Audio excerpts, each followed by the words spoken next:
Mac. Yankees.com.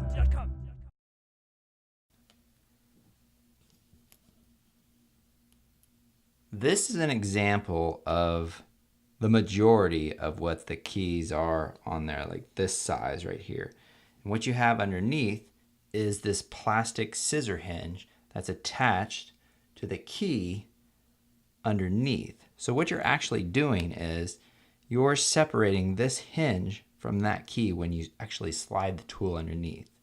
So let me see if I can give you a side view of this. You can kind of see that right there, how it drops right there. So what you're actually doing when you're separating the two, you're taking this tool and you're sticking it inside this little fold right here. And then when you press in, that snaps that right off. So that's why it's important to go in on the actual sides of it and to think that that fold will be somewhat centered in that key. So if you slide your toothpick, paper clip, or whatever it might be, think that you need to remain in the center of this key.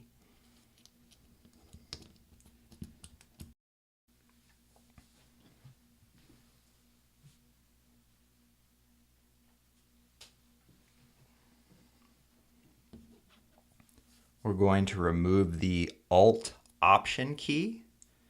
You're going to take your tool, spudger, toothpick, paperclip, whatever you're using.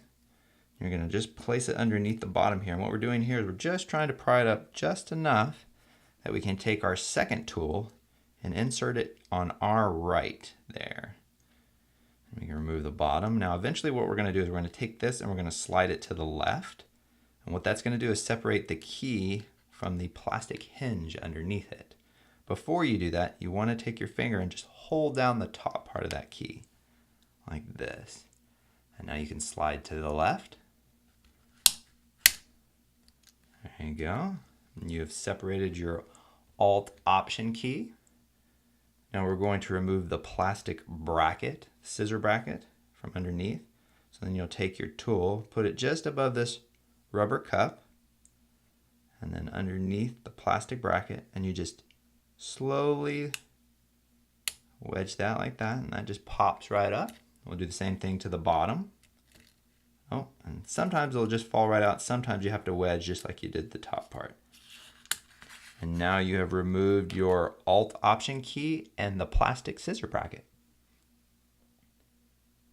Now to reinstall your new plastic scissor bracket, you'll notice there's a wide part on the bottom and a tapered part on the top.